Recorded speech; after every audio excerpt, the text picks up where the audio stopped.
This is Dr. Vaishali and I'm reading from the book Structure, book written by Dr. Rajan Sankaran. Chapter name is Introduction of the Road to Lithium, Beryllium, Boron, Carbon, Nitrogen, Oxygen, Fluorine and Neon. Understanding of the Road to Fetal life and birth process being a part within and separating. This is the heading. The issue in row 2 is of that following conception of a fetal life and separation. This process of separation mirrors the process of labor, where the fetus, which was so far part of the mother, means part of the womb, and has to separate. The only question here is, am I part of something or am I separate? Am I attached or detached? These people are extremely naive and very simple. They have no concern about their appearance or nourishment or security or performance or leadership, whatever it is. Their main concern is whether they are in the womb or the protective shell or covering, or they are outside of it. Do they have the capability to live by themselves, or do they still need to be a part of the parental figure? Sometimes these feelings can be expressed as a feeling that they are not visible to or not noticed by others. In order to simplify our understanding of road 2, I have taken expert from her articles from the internet as given below. Means there is important words which is marked with a bold, or I will read it is two times. This article are reproduced by the reproduced as written by the respective author from the internet. The name is given. The auditory sense. Other research has shown that from the 24th week on, fetal listening is quite constant. One study examined fetal movement of the eyes, arms, legs, and head in response to sound, found that responses first occurred between the 24th and 25th weeks of conceptions, with a consistent response following the 28th of 8th week. Means sound they get after 24 to 28. Any sudden noise in the room will cause a startled response in the fetus. Lined up under an image intensifier. Indeed, when fetus are tonally stimulated, their heart rate changes immediately and they begin to move. The visual sense. Second one is visual sense. Although the womb is quite dark, light can and does pass through to the fetus. Research has shown that from the 16th week on, the photoreceptor in the fetal eyes are sensitive to light. Means after 16th week they feel light. And third one is intermodal fluency. Much the research already cited assume a certain level of intermodal fluency and coordination between the senses and motor movement. For instance, the fact that the auditory and visual systems work together with the motor control when neonate looks at the source of sound is evidence of this capability. The same can be said of the fetus, with a motor movement coordinated with the tactile, visual, auditory, gustatory and olfactory sense modes also appear. Now the label is birth trauma, claustrophobia and LSD therapy by Dr. Frank Lake and Frenzy. Observe a close frenzy. Frenzy observed close association between the claustrophobia and the idea of the being inside the mother. When the pelvis is contracted until getting through is like getting through a cleft in the rock, is the experience as such by the fetus? If so, is it though as a dissociated and immediately or rapidly repressed, nonetheless retained as a painful experience in the unconscious? If so, can it influence behavior? Is analog tight spot and narrow squeeze in alert life? The Latin root claustrum is the bar or the bolt or the lock. In the sense of claustrophobia is not simply fear of reduce the space, but the bolt, the lock, that bar, and want to go out. Claustrophobia is the fear of walls and things, not people. It also has to do with the travel in closed compartment, whether in train or buses. The greatest fear being expressed as the midpoint approach. The fear is that you are not in control and you can't get out. So the expense of taxi may become a necessity. The fear of tunnel, narrow underground passages, and cleft in the earth or the rock come under this theme. The fear is one of crushing, of mountain falling on your head and suffocating you.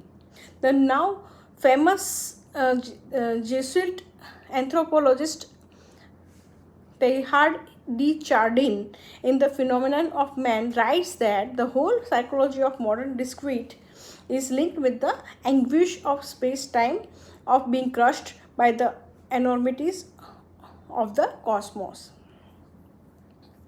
The great secret preoccupations of modern man is to find some means to escape from the shut-in world, from the futility of the dead end, the fear of immobility, the anguish of being in a hermetically sealed world, unable to find a way out.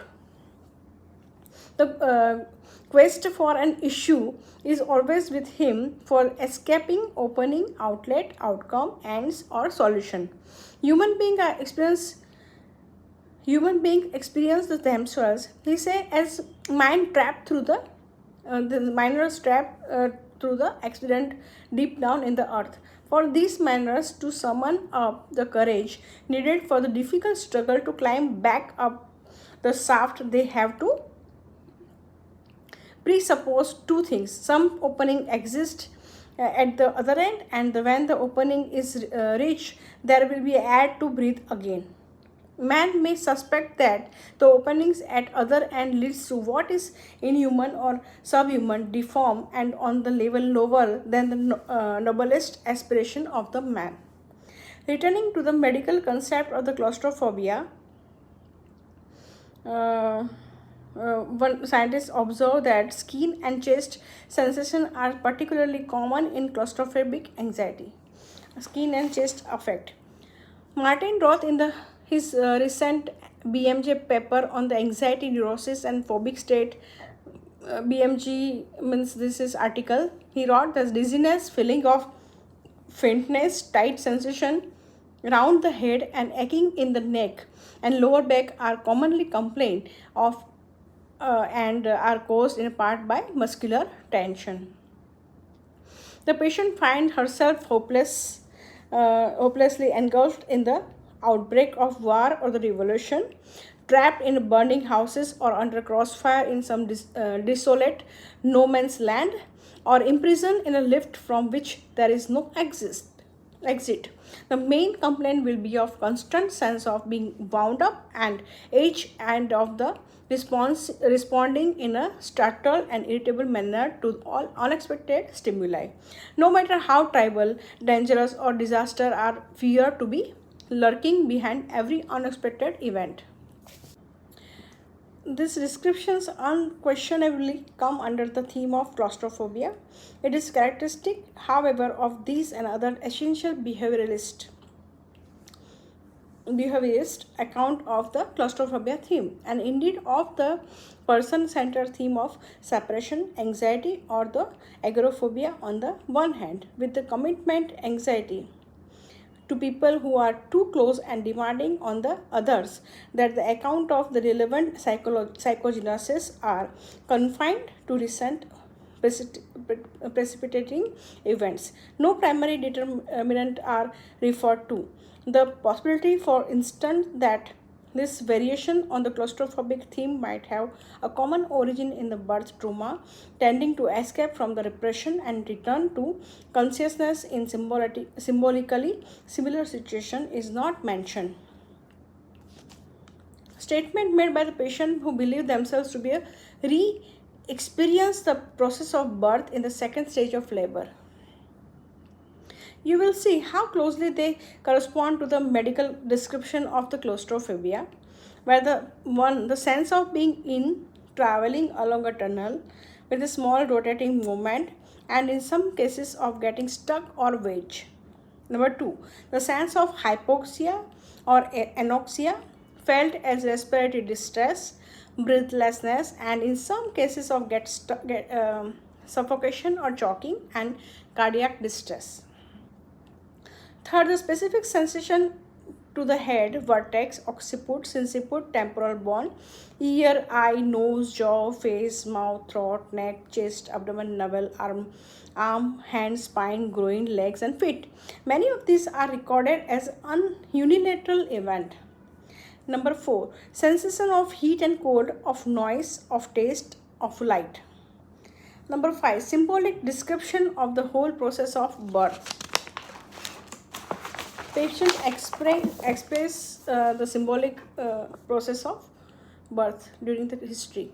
Number 6, the reaction of what I can only call the fetal ego to this happening, of confusion, anger, rage, panic, of fluctuation of courage and the will to struggle on, or to go back, or to survive on the spot if possible, or if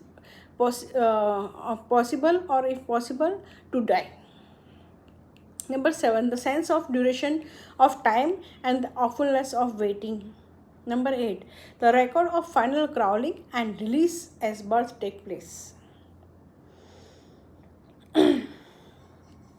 Now,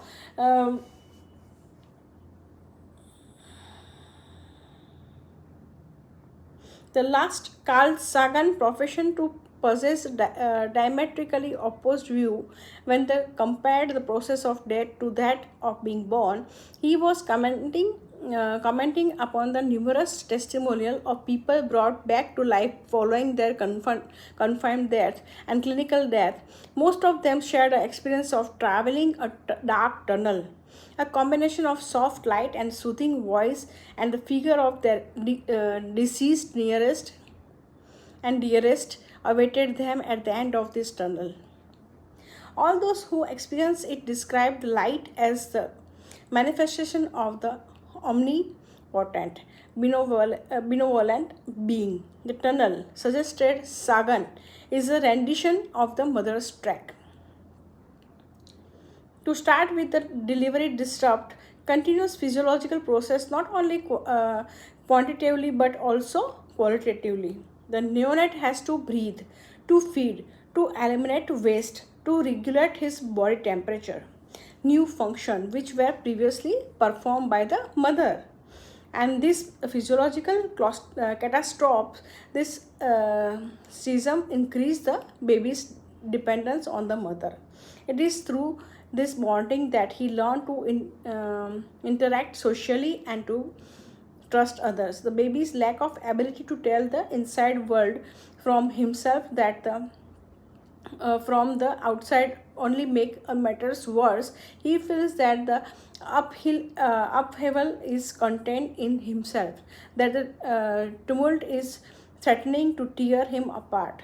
He experiences implosion rather than explosion, true in the absence of evaluative processes, and quality of the baby's experience will be different to ours.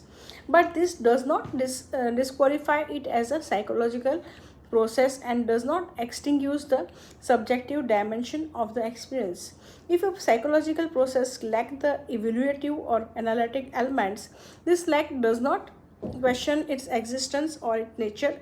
Birth and subsequent few days must be a truly terrifying experience.